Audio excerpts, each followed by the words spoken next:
Oi pessoal, então continuando a nossa matéria de Química Inorgânica dos Elementos, essa é a primeira aula sobre a química dos metais. Então, se a gente olhar na tabela periódica, nós podemos encontrar várias classes de metais. Então, nós temos os metais alcalinos terrosos, os metais de transição, os lantanídeos, os actinídeos e os semimetais.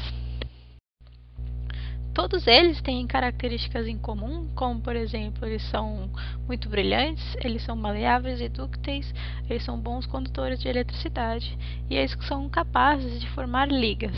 E o que são as ligas? As ligas são junções de outros metais numa mesma estrutura.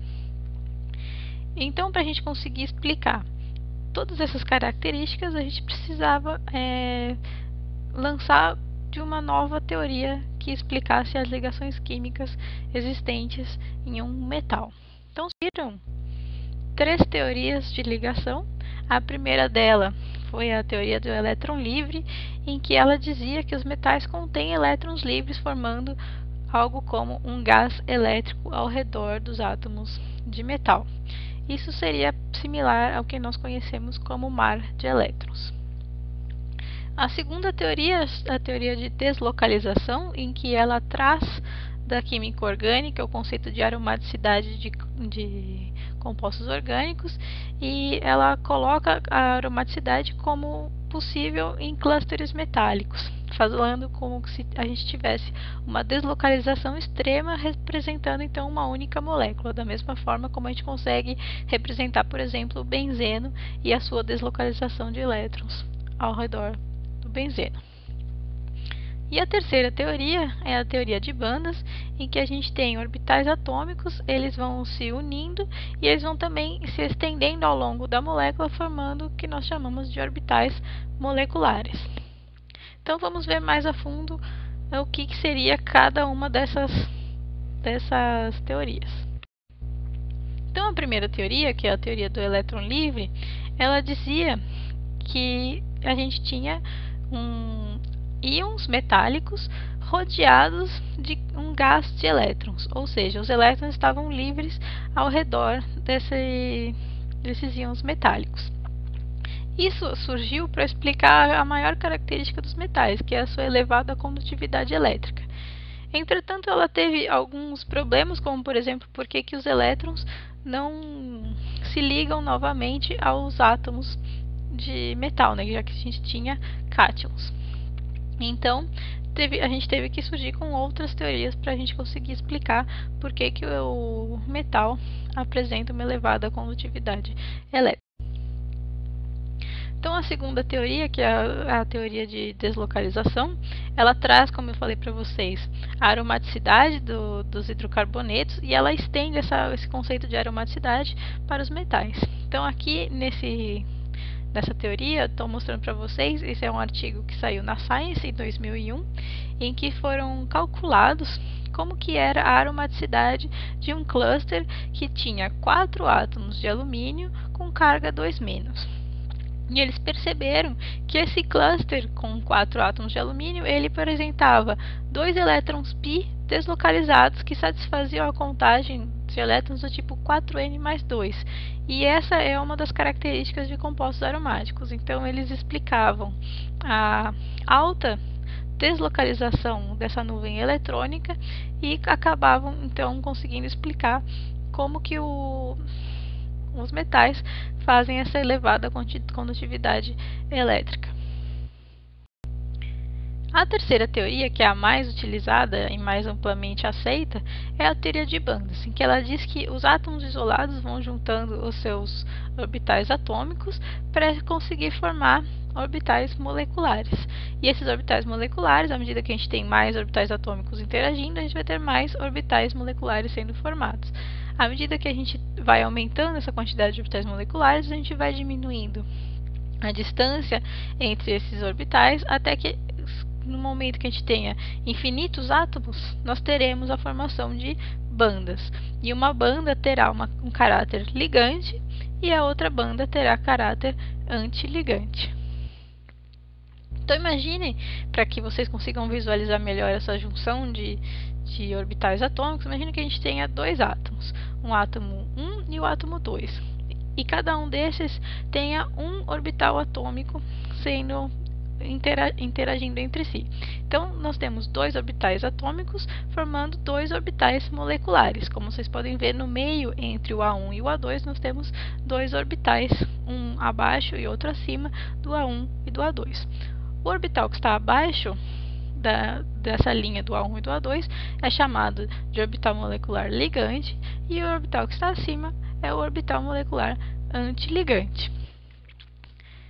Quando a gente tem 3 átomos, a mesma coisa acontece. Então, a gente tem 3 orbitais interagindo, e então nós teremos 3 orbitais moleculares sendo formados. O mesmo número de orbitais atômicos resulta no mesmo número de orbitais moleculares formados.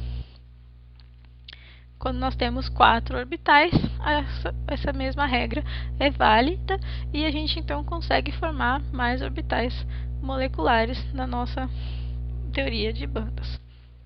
À medida que a gente vai aumentando essa interação, a quantidade de átomos que estão interagindo, a gente vai diminuindo a separação entre os orbitais. E com essa diminuição, essa distância entre esses orbitais vai ser tão pequena que é quase como se fosse ínfima. Vai ser um degrau muito baixo para a gente conseguir passar para o próximo orbital. E isso então caracterizaria uma banda. Então, para vocês conseguirem enxergar melhor, aqui eu coloquei um exemplo do lítio. Então, se a gente tem o lítio sozinho, ele tem a distribuição eletrônica 2s1. Então, ele tem ali os orbitais 2p estão vazios, formando os orbitais antiligantes, né? E os orbitais 2s, eles vão formar um ligante e um antiligante. E à medida que a gente vai aumentando a quantidade de lítio que a gente vai adicionando, a gente vai aumentando a quantidade de orbitais atômicos que a gente vai, de orbitais moleculares, desculpa, que a gente vai formando. E vocês percebem nessa representação do meio, em que nós temos 25 átomos de lítio, que a junção entre esses orbitais atômicos é bem evidenciada. Então, realmente ali já está com uma cara de banda. E à medida que a gente chega, por exemplo, no caso do lítio com 10 a 20 átomos, nós teríamos então bandas do tipo 2s e bandas do tipo 2p. Então, elas têm o mesmo caráter de orbital atômico, mas nesse caso elas são bandas. A teoria de bandas, ela nos diz que a deslocalização dos elétrons, ela é regular ao todo do metal.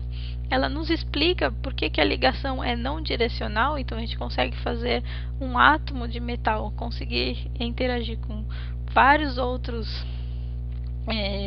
metais. Esses orbitais internos, eles são esféricos, então eles conferem um empacotamento bem interessante dos metais, fazendo com que esses metais consigam interagir em até 12 vizinhos, que é diferente de outros tipos de moléculas. E a formação de bandas de energia, ela vai ser dependente da aproximação dos átomos. Então, por exemplo, um metal líquido, ele deve possuir as mesmas características e propriedades de um metal sólido. Então, por exemplo, o mercúrio, que é líquido, ele apresenta o brilho, e ele também apresenta a condutividade elétrica. Então, a gente tem que explicar essa mesma ligação tanto para o estado líquido quanto para o estado sólido de um metal. E a teoria de bandas consegue nos explicar essas características. Então, por isso que essa teoria de bandas é a mais amplamente aceita e utilizada. Então, vamos explicar agora como é que se dá esse tipo de empacotamento. Bom, o que seria o empacotamento? Vou mostrar para vocês aqui. Nós temos dois tipos de empacotamento, um empacotamento denso e um empacotamento randômico. O empacotamento denso, imagina que a gente tem 3 átomos metálicos e queira empacotar esses átomos. A maneira que a gente tenha a menor quantidade de espaços vazios vai ser então intercalando a segunda camada de átomos com a primeira camada de átomos. E a terceira camada de átomos vai então no lugar, intercalando também a segunda camada de átomos. Esse é o chamado empacotamento denso. Já o empacotamento randômico, ele nos diz que as esferas atômicas estão organizadas de maneira aleatória. Então, nós temos grandes espaços vazios ao redor do nosso empacotamento. Cada um desses empacotamentos, eles estão ligados com uma determinada energia em determinado comprimento de ligação. Então, o empacotamento denso, nós temos aqui no gráfico de energia versus comprimento de ligação, ele vai ter o nosso gráfico característico de ligação química, certo? Então, nós temos que a energia da ligação vai ser típica e vai ser mínima quando a gente tiver um comprimento de ligação típico do nosso empacotamento. Entretanto, quando a gente tem um empacotamento randômico, vocês percebem que os átomos eles podem estar mais separados do que no empacotamento denso. Isso vai fazer com que o comprimento de ligação típico seja maior do que no empacotamento denso. E isso vai fazer com que a gente tenha uma maior energia de ligação típica no empacotamento randômico. O que isso quer dizer? Que o empacotamento denso ele acarreta uma menor energia e, portanto, é mais estável. Ou seja, os sistemas metálicos eles vão querer empacotar e fazer uma estrutura cristalina determinada para conseguir obter a menor energia daquele sistema. Então, os átomos metálicos eles conseguem se organizar, cada um tem um empacotamento típico. Alguns conseguem se empacotar de diversas maneiras, mas eles têm um que é preferencial.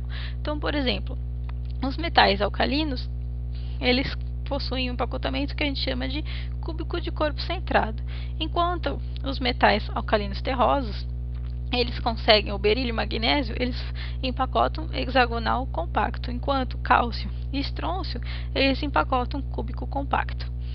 Vocês percebam, então, que nós temos diversos tipos de empacotamento aqui desenhados nessa tabela. E como que são esses empacotamentos?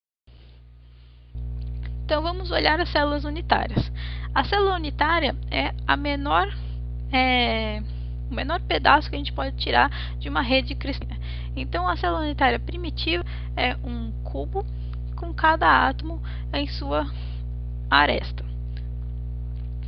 A célula unitária cúbica de corpo centrado, como o próprio nome diz, ela é cúbica, tem átomos em suas arestas e tem um átomo no meio desse cubo. Já a gente tem também a cúbica de face centrada. Então, em cada face do nosso cubo, nós temos também um átomo a mais. Então, para visualizar melhor, a gente pode rodar esse cubo e vocês podem perceber que, de fato, nós temos um cubo na célula primitiva, só com átomos nos seus vértices. Nós temos na cúbica de corpo centrado um corpo no centro desse cubo, que também tem átomos nos seus vértices, e já na face centrada nós temos mais átomos ao redor desse cubo.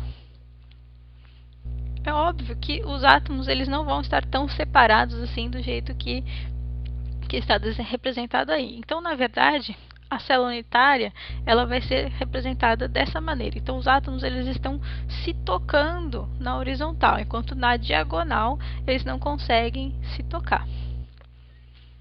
Na cúbica de corpo centrado, os átomos não conseguem se tocar na horizontal nem na diagonal, apenas com o corpo que está no meio desse cubo.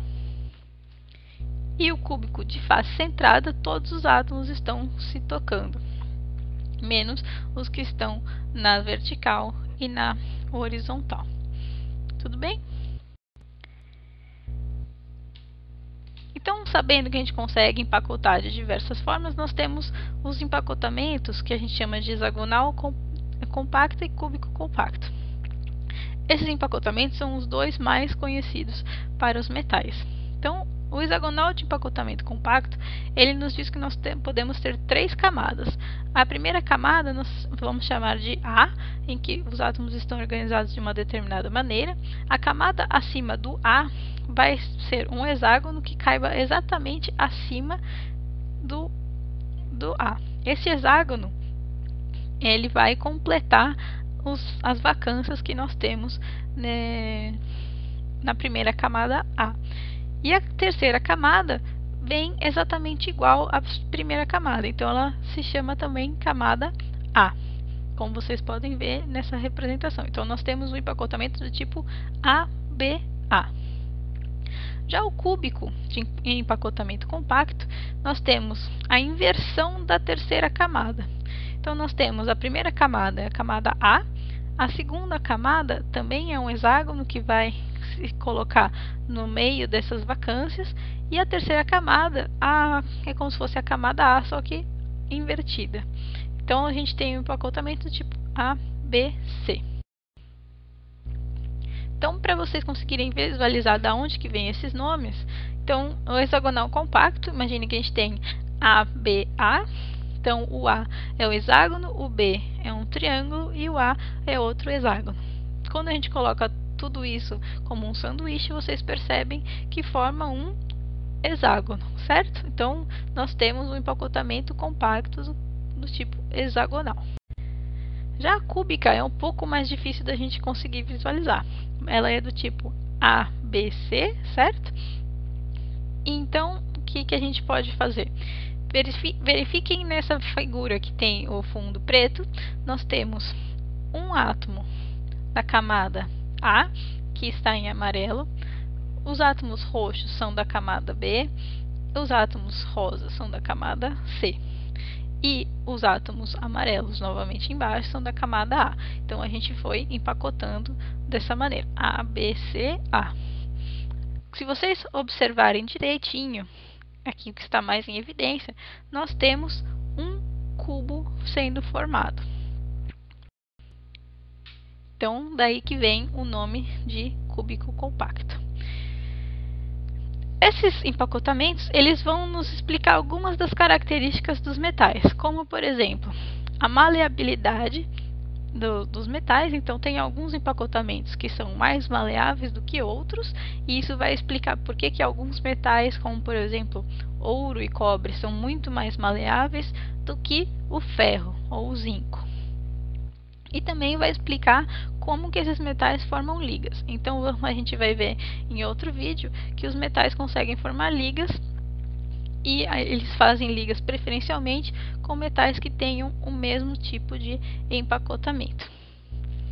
Agora, eu vou deixar para vocês pensarem uma pergunta. Quem que vocês acham que vai ser mais maleável? Um empacotamento do tipo hexagonal compacto ou um empacotamento do tipo cúbico compacto? Então, eu gostaria que vocês observassem bem esses empacotamentos tipo ABA e ABC. E caso vocês não consigam chegar em alguma resposta, tem a resposta dessa pergunta no livro chamado Elements of Physical Chemistry, do Atkins, que estão na página 441. E nas próximas aulas nós veremos também como que os metais reagem. Então fiquem ligados que a gente já vai chegar no tipo de reações químicas que esses metais podem fazer.